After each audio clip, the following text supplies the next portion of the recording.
99 Radio La Plata, desde aquí, desde la provincia de Buenos Aires, desde la capital de la provincia de Buenos Aires, para donde quieras escucharnos a través de internet.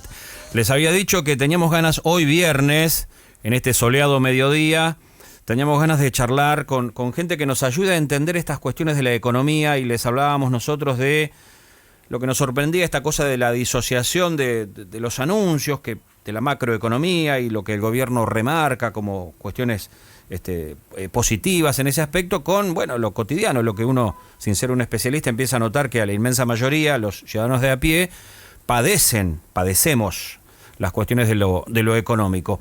Miguel Ponce, economista él, más de una vez lo hemos molestado y entrevistado. Bueno, del otro lado de la línea, Miguel, para tratar de ayudarnos a entender. Hola Miguel, buen día. ¿Qué tal, Julio? Una alegría estar de nuevo con ustedes, ¿eh? Bueno, perdón que arranque con el tuteo, pero desde ya. Compartís esto que yo arrancaba el programa marcando esto que uno observa de como dos carriles, ¿no? Esta Sí, cosa claro. de que te dicen, bajó el riesgo país, la macro está bárbaro, vino el préstamo, hay dólares, Sí. y después hay quien te dice, no me alcanza para comprar un kilo de asado. Absolutamente, es que son cosas que paradójicamente se van profundizando. Lo que en algún momento empezamos hablando como que era un modelo de latinoamericanización de nuestra economía y de nuestra sociedad, hoy ya podemos darle una vuelta más, porque no toda Latinoamérica es homogénea, y uno podría decir que el modelo al que vamos marchando es hacia una peruanización de la economía y de la sociedad argentina. ¿Qué implica esto? Bueno, básicamente esto que vos muy bien traes, ¿no es cierto? Acá está licuándose, desapareciéndose por goteo una clase media que fue característica y diferencial de Argentina en relación a otros países de Latinoamérica, y se está consolidando una sociedad más dual en términos de clasismo, donde el elemento central es que los poderosos, los ricos, son cada vez más ricos y son menos, y los pobres son cada vez más pobres en cantidad y en calidad. Donde vos tenés, como cualquiera que conozca Perú, sabe que el que trabaja lo hace para ver si puede vivir con sus ingresos, pero por supuesto tiene totalmente fuera de su pensamiento futuro de que en algún momento va a poder superar la clase social en la que ha nacido y en la que pertenece en su extracto social. La movilidad social ascendente desaparece, y eso fue una de las características tal vez más diferenciales que nos enorgullecía, y que hasta inclusive tenía materiales literarios que así lo ejemplificaban. Mi hijo el doctor, claro, es el hijo de alguien que no había terminado la primaria y era un peón rural, casado con una ama de casa que por supuesto tampoco había hecho la universidad, y él era la primera camada que llegaba y se recibía. Esto era normal en la Argentina. Ahora, de hecho, y esto no se está dando ahora. Vos fíjate en los indicadores de consumo. Mientras aumenta la venta de 0 kilómetros y aumenta el crédito a los sectores, diríamos, más pudientes, por otro lado, tenemos récord de caída y de consumos mínimos en carne, en leche y hasta en yerba mate, como ejemplos. Vos sabés que te escuchaba con atención, y esta cosa de terminar con los sectores medios, de alguna manera el presidente tan particular que tenemos lo había anticipado en campaña, aquella afirmación de que Argentina debía volver a ser la Argentina del centenario, como si eso fuese positivo, digamos, ¿no? Absolutamente. Bueno, y por eso es que en el discurso económico y en análisis económico uno no puede dejar de notar que palabras como crecimiento, desarrollo, exportaciones, producción, pymes, han salido del diccionario cotidiano. Solamente se habla en los términos de el mesadinerismo hegemónico que hoy conduce la economía del país, ¿no es cierto? Entonces hablamos de el carry trade, llegamos al absurdo de que este fin de semana y el anterior han viajado a la bolsa de cereales de Rosario, que posiblemente es la bolsa de cereales más importante, ¿no es cierto?, donde están los puertos exportadores de grano más importantes del mundo, ¿no es cierto?, en la hidrovía, a dar ¿qué? No a hablar de nuevos mercados, de las oportunidades, de nuevas semillas, de nuevos métodos de riego, de cómo mejoramos la rentabilidad en nuestra producción, sino a darles clase de carry trade, a decir, lo que no consiguen ustedes en precio y cantidad, nosotros le ofrecemos que puedan lograrlo a través de colocar, de liquidar sus cosechas, de los dólares que cobren pasarlo a pesos y eso meterlos en el carry para luego tener rendimientos en dólares del 20 o el 30%. A este punto hemos llegado. Miguel, hace un punto ahí, por favor, y ayúdame con esto, porque arrancamos la charla remarcando esta contradicción de, bueno, la macro dice el gobierno va bárbaro, pero la gente no puede comprar un kilo de carne. Y en ese aspecto pasó casi desapercibido para los grandes medios, pero el ministro Caputo se reunió con los supermercadistas, que son poquitos y están concentrados como en pocos países del mundo y tienen rentabilidades súper importantes, y pese a eso, bueno, se mantienen firmes y los precios siguen subiendo. ¿El gobierno podrá, en términos de lo electoral, digo, poner un control a eso, o vos imaginás que la inflación va a seguir siendo un problema creciente?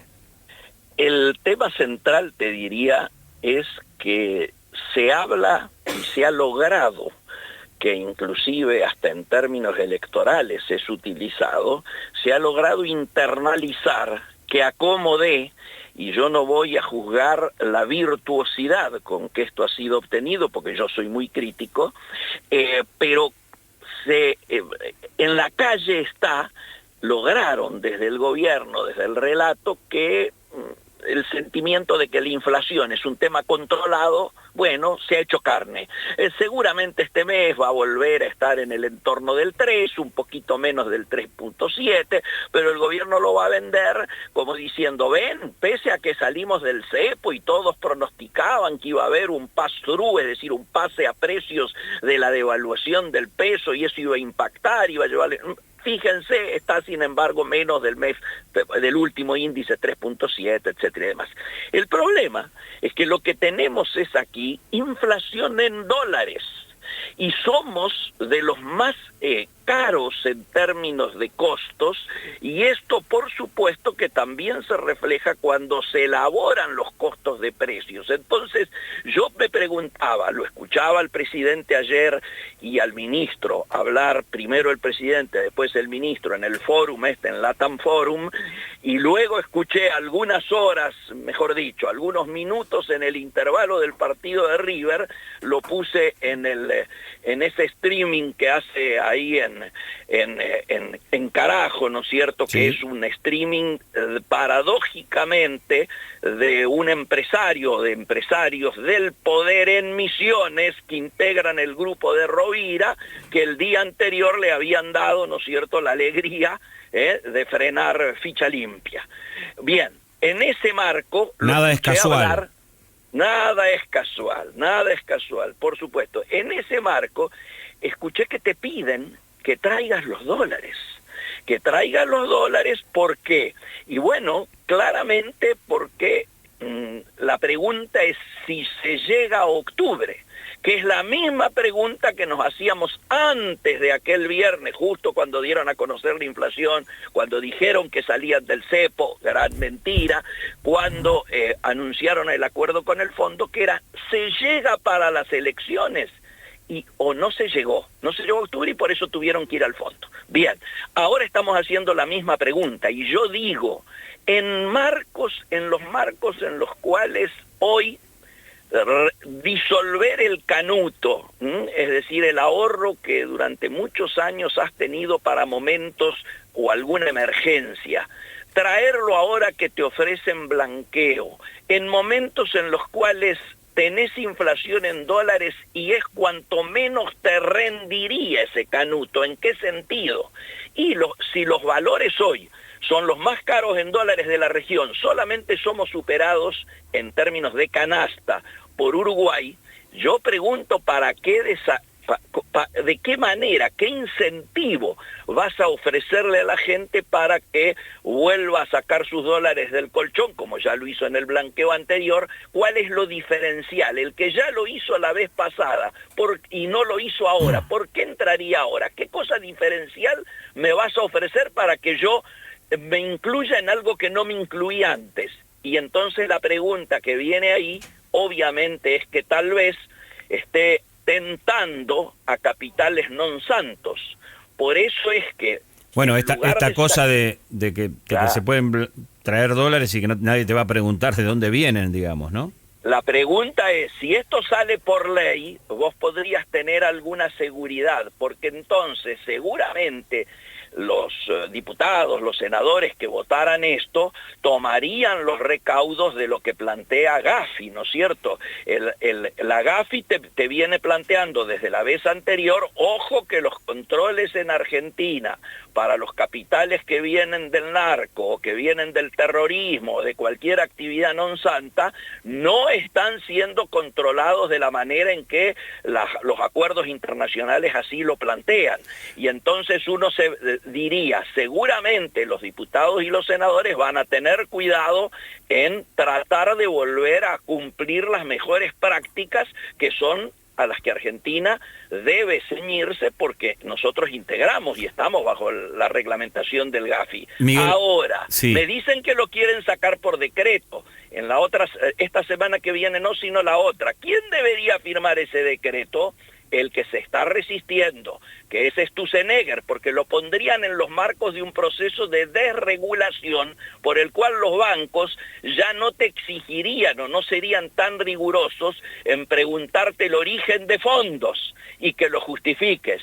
Ahora eso se relajaría en aras del espíritu libertario de la desregulación, y el que tiene que poner el gancho es Sturzenegger, que por supuesto se está resistiendo porque se visualiza con un destino judicial que no terminaría de manera muy feliz. No quiere saber nada. Miguel, te aprovecho un par de minutos más y la gentileza que tenés para charlar con nosotros, y te hago la última en relación a tu experiencia. Evidentemente estamos en un escenario de conflictividad que uno imagina, intuye, irá en ascenso a partir de un gobierno, por ejemplo, que pese a su discurso libertario, pisa, por ejemplo, los acuerdos paritarios de los gremios y en ese caso no tiene ningún prurito en decir que directamente no va a homologar nada que sean acuerdos por encima del 1%. ¿Considerás que esto puede, este tema de la conflictividad puede acelerarse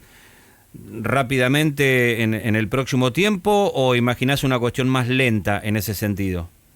Yo creo que con el mayor apoyo que el gobierno de los Estados Unidos le ha dado a cualquier país del mundo, con la visita de Bessett primero y luego del jefe del Comando Sur de los Estados Unidos, y con la normativa que ha dado el gobierno de Estados Unidos para pedirle a los organismos en los que pertenece que modifiquen sus actuales roles y pongan como ejemplo a Argentina, a la cual debieran estar ayudando, en lugar de seguir manteniendo esa agenda woke, como lo dicen ellos, y ponen a Argentina como ejemplo del país que más está cumpliendo con los deseos de los Estados Unidos.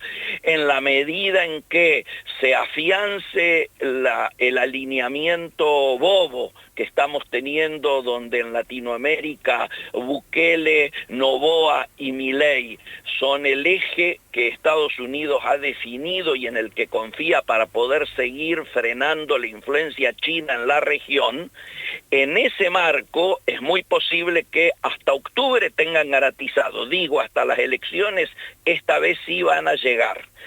Porque además estamos empezando, mayo y junio son los 2 meses de mayor liquidación de reservas de la cosecha en el año, ¿no es cierto? Por lo tanto, las reservas van a dar para llegar. Los meses más difíciles obviamente van a ser agosto y septiembre, pero si hubiese algún tipo de tropiezo allí, ahí está la Reserva de los Estados Unidos que ha dicho que vendría en auxilio si Argentina tuviera algún tipo de problema. Entonces mi sensación es que hasta octubre, hasta las elecciones, van a llegar con sufrimiento, con ajuste, acomodé, pero van a llegar. Y después veremos, empieza otra historia. Miguel, te agradecemos mucho, te mandamos un abrazo, te liberamos. Fuerte abrazo, viejo, siempre a disposición. Chau, chau. Miguel Ponce, economista, voz experimentada y que nos gusta cada tanto consultar para, bueno, como siempre digo, tratar de que nos ayuden a entender lo que pasa y por qué pasa lo que pasa. ¿Cómo le va, Meli Gaudino? ¿Cómo anda? Bien, muy bien. ¿Vos cómo estás? Meli Gaudino, para los que nos escuchan al mediodía y no la tienen, es una integrante histórica del Diagonal a Contramano clásico. Histórico serás vos, disculpa.